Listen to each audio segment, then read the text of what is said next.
The Mysterious Island by Jules Verne, Part 1, Chapter 6. The inventory of the articles possessed by these castaways from the clouds, thrown upon a coast which appeared to be uninhabited, was soon made out. They had nothing save the clothes which they were wearing at the time of the catastrophe. We must mention, however, a notebook and a watch which Gideon Spilett had kept, doubtless by inadvertence, not a weapon, not a tool, not even a pocket-knife, for while in the car they had thrown out everything to lighten the balloon. The imaginary heroes of Daniel Defoe or of Wyss, as well as Selkirk and Raynal, shipwrecked on Juan Fernandez and on the archipelago of the Aucklands, were never in such absolute destitution. Either they had abundant resources from their stranded vessels, in grain, cattle, tools, ammunition, or else some things were thrown up on the coast, which supplied them with all the first necessities of life. But here, not any instrument whatever, not a utensil. From nothing they must supply themselves with everything. And yet, if Cyrus Harding had been with them, if the engineer could have brought his practical science, his inventive mind to bear on their situation, perhaps all hope would not have been lost. Alas! They must hope no longer again to see Cyrus Harding. The castaways could expect nothing but from themselves and from that Providence which never abandons those whose faith is sincere. But ought they to establish themselves on this part of the coast without trying to know to what continent it belonged, if it was inhabited, or if they were on the shore of a desert island? It was an important question, and should be solved with the shortest possible delay. From its answer they would know what measures to take. However, according to Pencroft's advice, it appeared best to wait a few days before commencing an exploration. They must, in fact, prepare some provisions, and procure more strengthening food than eggs and mollusks. The explorers, before undertaking new fatigues, must first of all recruit their strength. The Chimneys offered a retreat sufficient for the present. The fire was lighted, and it was easy to preserve some embers. There were plenty of shellfish and eggs among the rocks and on the beach. It would be easy to kill a few of the pigeons which were flying by hundreds about the summit of the plateau, either with sticks or stones. Perhaps the trees of the neighboring forest would supply them with eatable fruit. Lastly, the sweet water was there.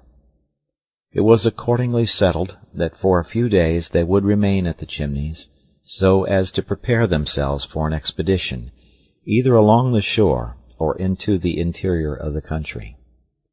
This plan suited Neb particularly. As obstinate in his ideas as in his presentiments, he was in no haste to abandon this part of the coast, the scene of the catastrophe. He would not believe in the loss of Cyrus Harding. No, it did not seem to him possible that such a man had ended in this vulgar fashion, carried away by a wave, drowned in the floods a few hundred feet from a shore. As long as the waves had not cast up the body of the engineer, as long as he, Neb, had not seen with his eyes, touched with his hands the corpse of his master, he would not believe in his death. And this idea rooted itself deeper than ever in his determined heart. An illusion, perhaps, but still an illusion to be respected, and one which the sailor did not wish to destroy. As for him, he hoped no longer, but there was no use in arguing with Neb. He was like the dog who will not leave the place where his master is buried, and his grief was such that most probably he would not survive him. This same morning, the 26th of March, at daybreak, Neb had set out on the shore in a northerly direction, and he had returned to the spot where the sea, no doubt, had closed over the unfortunate Harding. That day's breakfast was composed solely of pigeons' eggs and lithodomes. Herbert had found some salt deposited by evaporation in the hollows of the rocks, and this mineral was very welcome. The repast ended, Pencroft asked the reporter if he wished to accompany Herbert and himself to the forest, where they were going to try to hunt. But on consideration it was thought necessary that someone should remain to keep in the fire, and to be at hand in the highly improbable event of Neb requiring aid. The reporter accordingly remained behind. "To the chase, Herbert," said the sailor. "We shall find ammunition on our way, and cut our weapons in the forest." But at the moment of starting, Herbert observed that since they had no tinder, it would perhaps be prudent to replace it by another substance. "What?" asked Pencroft. "Burnt linen," replied the boy. "That could, in case of need, serve for tinder." The sailor thought it very sensible advice, only it had the inconvenience of necessitating the sacrifice of a piece of handkerchief. Notwithstanding, the thing was well worth trying, and a part of Pencroft's large checked handkerchief was soon reduced to the state of a half-burnt rag. This inflammable material was placed in the central chamber at the bottom of a little cavity in the rock, sheltered from all wind and damp. It was 9 o'clock in the morning. The weather was threatening, and the breeze blew from the southeast. Herbert and Pencroft turned the angle of the chimneys, not without having cast a look at the smoke which, just at that place, curled round a point of rock. They ascended the left bank of the river. Arrived at the forest, Pencroft broke from the first tree 2 stout branches which he transformed into clubs, the ends of which Herbert rubbed smooth on a rock. Oh, what would they not have given for a knife! The 2 hunters now advanced among the long grass, following the bank. From the turning which directed its course to the southwest, the river narrowed gradually, and the channel lay between high banks, over which the trees formed a double arch. Pencroft, lest they should lose themselves, resolved to follow the course of the stream, which would always lead them back to the point from which they started. But the bank was not without some obstacles. Here the flexible branches of the tree bent level with the current, there creepers and thorns which they had to break down with their sticks. Herbert often glided among the broken stumps with the agility of a young cat, and disappeared in the underwood. But Pencroft called him back directly, begging him not to wander away. Meanwhile the sailor attentively observed the disposition and nature of the surrounding country. On the left bank the ground, which was flat and marshy, rose imperceptibly towards the interior. Looked there like a network of liquid threads which doubtless reached the river by some underground drain. Sometimes a stream ran through the underwood, which they crossed without difficulty. The opposite shore appeared to be more uneven, and the valley of which the river occupied the bottom was more clearly visible. The hill, covered with trees disposed in terraces, intercepted the view. On the right bank, walking would have been difficult, for the declivities fell suddenly, and the trees bending over the water were only sustained by the strength of their roots. It is needless to add that this forest, as well as the coast already surveyed, was destitute of any sign of human life. Pencroft only saw traces of quadrupeds, fresh footprints of animals, of which he could not recognize the species. In all probability, and such was also Herbert's opinion, some had been left by formidable wild beasts, which doubtless would give them some trouble. But nowhere did they observe the mark of an axe on the trees, nor the ashes of a fire, nor the impression of a human foot. On this they might perhaps congratulate themselves, for on any land in the middle of the Pacific the presence of man was perhaps more to be feared than desired. Herbert and Pencroft, speaking little, for the difficulties of the way were great, advanced very slowly, and after walking for an hour they had scarcely gone more than a mile. As yet the hunt had not been successful. However, some birds sang and fluttered in the foliage, and appeared very timid, as if man had inspired them with an instinctive fear. Among others, Herbert descried, in a marshy part of the forest, a bird with a long, pointed beak, closely resembling the kingfisher, but its plumage was not fine, although of a metallic brilliancy. "That must be a jacamar," said Herbert, trying to get nearer. "This will be a good opportunity to taste jacamar," replied the sailor, "if that fellow is in a humor to be roasted." Just then a stone, cleverly thrown by the boy, struck the creature on the wing, but the blow did not disable it, and the jacamar ran off and disappeared in an instant. "How clumsy I am!" cried Herbert. "No, no, my boy," replied the sailor. "The blow was well aimed. Many a one would have missed it altogether. Come, don't be vexed with yourself. We shall catch it another day." As the hunters advanced, the trees were found to be more scattered, many being magnificent, but none bore eatable fruit. Pencroft searched in vain for some of those precious palm trees which are employed in so many ways in domestic life, and which have been found as far as the 40th parallel in the northern hemisphere, and to the 35th only in the southern hemisphere.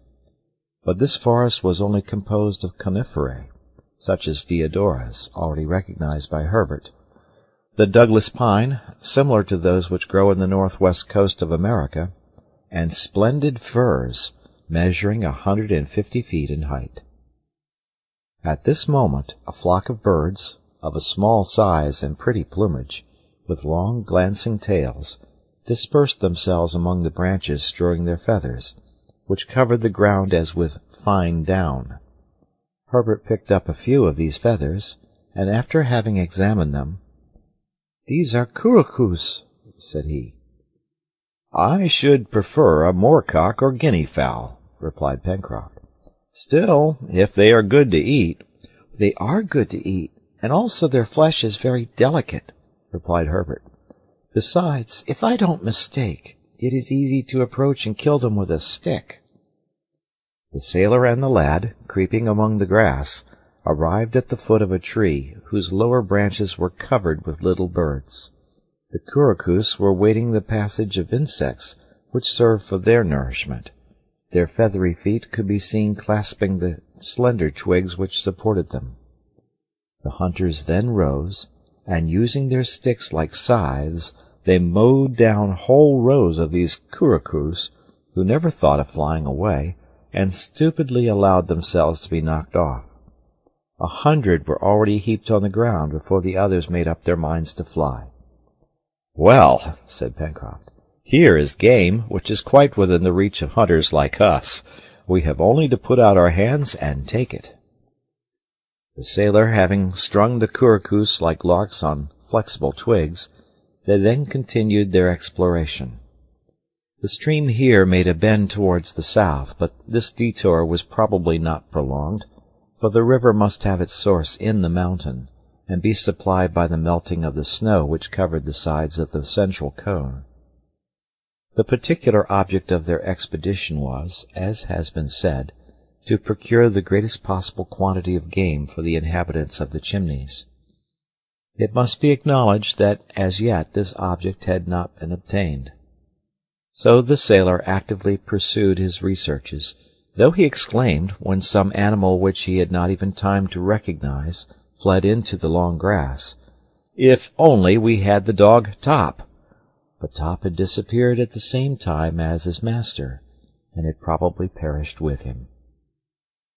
Towards 3 o'clock, new flocks of birds were seen through certain trees, at whose aromatic berries they were pecking, those of the juniper tree among others. Suddenly a loud trumpet call resounded through the forest. This strange and sonorous cry was produced by a game bird called grouse in the United States. They soon saw several couples, whose plumage was rich chestnut brown mottled with dark brown, and tail of the same color. Herbert recognized the males by the 2 wing-like appendages raised on the neck. Pencroft determined to get hold of at least one of these gallinaceae, which were as large as a fowl, and whose flesh is better than that of a pullet. But it was difficult, for they would not allow themselves to be approached. After several fruitless attempts, which resulted in nothing but scaring the grouse, the sailor said to the lad, "Decidedly, since we can't kill them on the wing, we must try to take them with a line." "Like a fish?" cried Herbert, much surprised at the proposal. "Like a fish," replied the sailor quite seriously. Pencroft had found among the grass 6 grouse nests, each having 3 or 4 eggs. He took great care not to touch these nests, to which their proprietors would not fail to return. It was around these that he meant to stretch his lines, not snares, but real fishing lines. He took Herbert to some distance from the nests, and there prepared his singular apparatus with all the care which a disciple of Isaac Walton would have used. Herbert watched the work with great interest, though rather doubting its success. The lines were made of fine creepers, fastened one to the other, of the length of 15 or 20 feet. Thick, strong thorns, the points bent back, which were supplied by a dwarf acacia bush, were fastened to the ends of the creepers by way of hooks. Large red worms, which were crawling on the ground, furnished bait. This done, Pencroft, passing among the grass and concealing himself skilfully, placed the end of his lines armed with hooks near the grouse nests. Then he returned, took the other ends, and hid with Herbert behind a large tree. There they both waited patiently, though it must be said that Herbert did not reckon much on the success of the inventive Pencroft. A whole half-hour passed, but then, as the sailor had surmised, several couple of grouse returned to their nests. They walked along, pecking the ground, and not suspecting in any way the presence of the hunters, who, besides, having taken care to place themselves to leeward of the gallinaceae. The lad felt at this moment highly interested. He held his breath, and Pencroft, his eyes staring, his mouth open, his lips advanced, as if about to taste a piece of grouse, scarcely breathed. Meanwhile, the birds walked about the hooks, without taking any notice of them. Pencroft then gave little tugs which moved the bait as if the worms had been still alive. The sailor undoubtedly felt much greater anxiety than does the fisherman, for he does not see his prey coming through the water. The jerks attracted the attention of the gallinaceae, and they attacked the hooks with their beaks. 3 voracious grouse swallowed at the same moment bait and hook. Suddenly, with a smart jerk, Pencroft struck his line, and a flapping of wings showed that the birds were taken. "Hurrah!" he cried, rushing towards the game, of which he made himself master in an instant. Herbert clapped his hands. It was the first time that he had ever seen birds taken with a line, but the sailor modestly confessed that it was not his first attempt, and that besides he could not claim the merit of invention. "And at any rate," added he, "situated as we are, we must hope to hit upon many other contrivances." The grouse were fastened by their claws, and Pencroft, delighted at not having to appear before their companions with empty hands, and observing that the day had begun to decline, judged it best to return to their dwelling. The direction was indicated by the river, whose course they had only to follow, and towards 6 o'clock, tired enough with their excursion, Herbert and Pencroft arrived at the Chimneys. End of chapter.